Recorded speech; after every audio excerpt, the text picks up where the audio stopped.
So before we begin, I want to know, does everyone here speak English only, or should we do this in English or in Spanish? Who speaks Spanish here? Who speaks only English? Okay. No, I think we can do it. I mean, everyone understands English here, right? Okay. So we can go in English, I guess.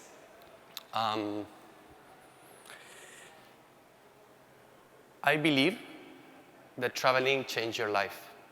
Actually, that's what happened to me at this place, Torres del Paine, Patagonia.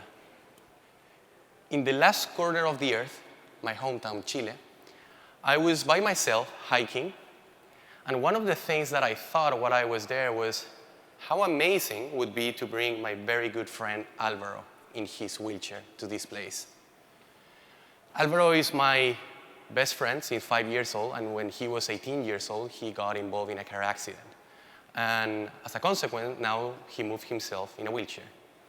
Well, it happened that we were the first one in history to explore Patagonia with a wheelchair user.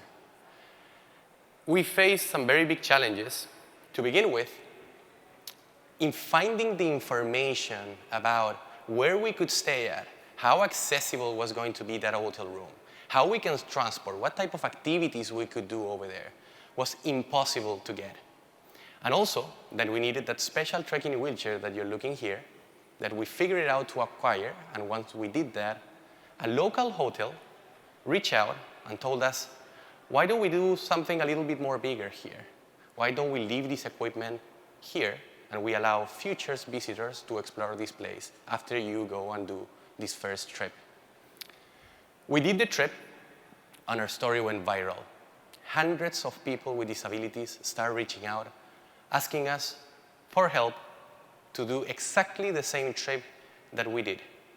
They were struggling exactly with the same problems that we had. Couldn't find information, where they could stay at, how they can transport, that they needed a special trekking wheelchair. And of course, as anyone else, people with disabilities, they want to explore the world.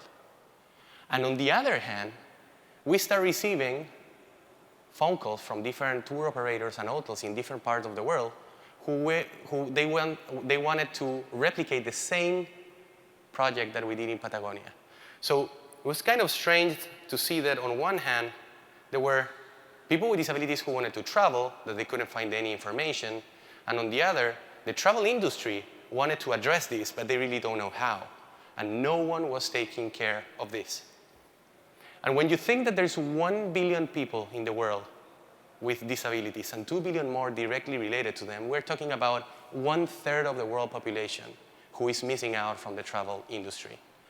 So we decided to do something about it, and we started Will the World with the purpose to empower people with disabilities to explore the world without limits.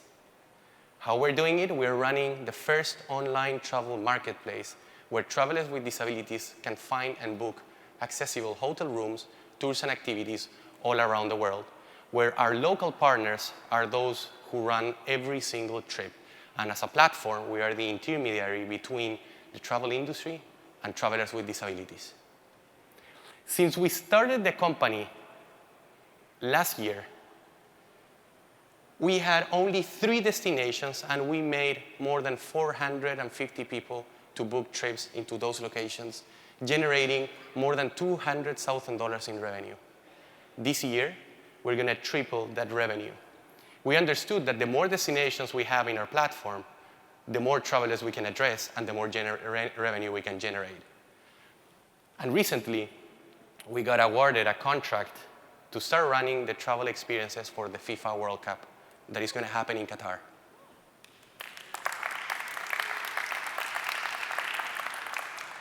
This is a story of a friend's trip that became a business that the world is asking us to continue growing. A proof of that is more than 300 press appearances all over the world. So we have a plan for that. We will onboard the complete travel industry step by step, specifically hotel rooms, tours, and travel packages.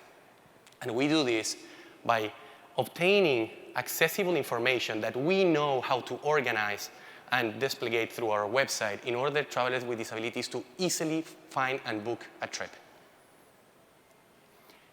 We are the first to market.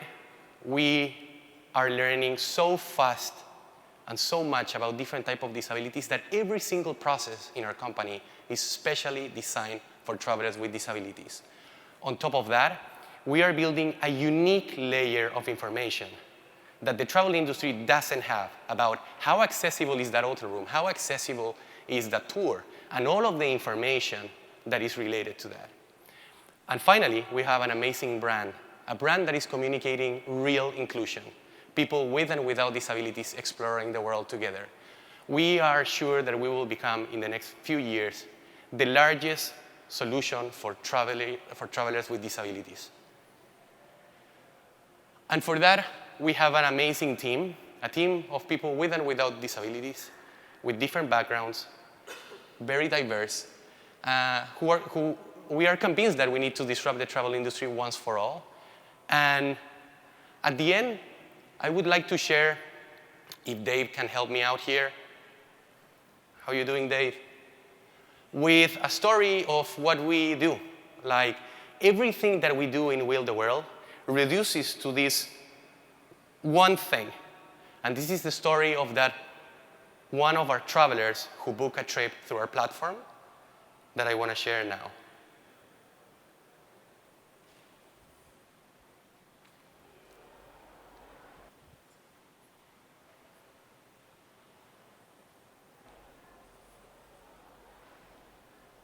It was quite amazing. I'd arranged to come to Patagonia. I'd got the air tickets and my wife and I were coming here, and we were coming down for her to do the W walk. And the funny thing was, one of my friends said, "Have you seen this on the internet?" And it was a story about Wheel the World. And they had this contraption with a single wheel. Instead of me sitting waiting for my wife to do the W for 3 days, I got to do it. I'm Chris Alp. I'm a paraplegic. I'm from Melbourne, Australia. I've been a paraplegic since the age of 12 because I was in a mid-air collision and I broke my back at that point. And since that time, I've endeavoured to do everything you possibly can do sitting down. Sometimes people think I'm crazy when I say that I think I'm lucky to be a paraplegic. But I think I am, and I survived an aeroplane accident, and even though people think, well, that would be a disaster, what it teaches you is to appreciate life, and you actually value every little bit that you've got, and every day and every opportunity. Day one, we arrived from Porto Arenas to Hotel Las Torres, and we went from here to Grey Glacier. And from there we had caught a catamaran across the lake, and we then got kayaks. It's quite extraordinary. We got the kayaks, my wife in one and I was in another with a guide in each one, and we went all the way for 3 kilometres right up to the glacier. Along the way, passing amazing floating icebergs that were coming away from the glacier in these deep, deep blue colours. It was just extraordinary to paddle past them. And then when we finished, we got up there. We parked right up inside a glacier and had a cup of tea. And then we paddled back. That was fantastic. That was our first day. Finish. Fantastic. Yeah. Thank you, boys. Wow. That was 2 days ago. And yesterday, we got in the contraption that I'd never seen or been involved in or anything, and we got in it and we took off. One guy in the front, one guy in the back, plus an assistant to help push, because sometimes it's pretty challenging. They were so much fun to be with. I'll really miss these guys when we go home. Everything I do is always involves effort. I have to do things. So this has been a challenge to sit here and watch these guys do all the work. Quernos is the destination we went to, and you arrive there. You've got the the peaks on one side, the mountains you can see all around you, and the lake down below you. And all of a sudden, you've got this amazing refuge in front of you, accommodation, some with tents, and there's a main building, which is where I stayed, with a restaurant and the bar, and there's a big balcony. Everybody sits out on the deck and just sits there under this huge mountain, and it's just, to captivate that environment is just quite extraordinary. And we stayed there the night, and we came back today. It's 11 kilometres, and it took 7 hours to get there and 6.5 hours to get back. And it was pretty tough going.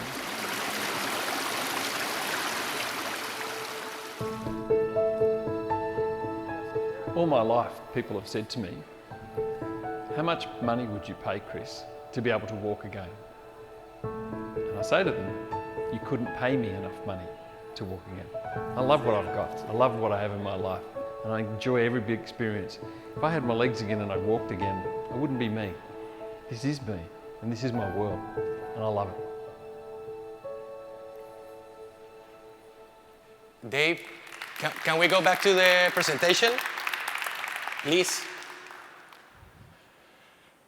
So, Chris Alp, wonderful guy, is one of the 1,500 people that we have already impacted.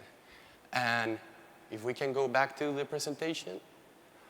And these are some other customers that have booked trips with us. And this is what we do. This is what we really believe and what we're passionate about. And what we really want to achieve here is not only to allow them to visit places like Patagonia, it's how they can visit the entire world. And our dream is allowing millions of people with disabilities exploring thousands of destinations the easiest way possible. And we believe that this is very important, not only because there's a lot of people that today need this solution that happens to be a great business, but we believe that this is a moral duty as well, because at the end of the day, when you think that every one of you guys will have a disability as a consequence of aging. So if you want to keep traveling, we better start doing something now. My name is Camilo Navarro, and I'm the co-founder and COO of Wheel the World. Thanks.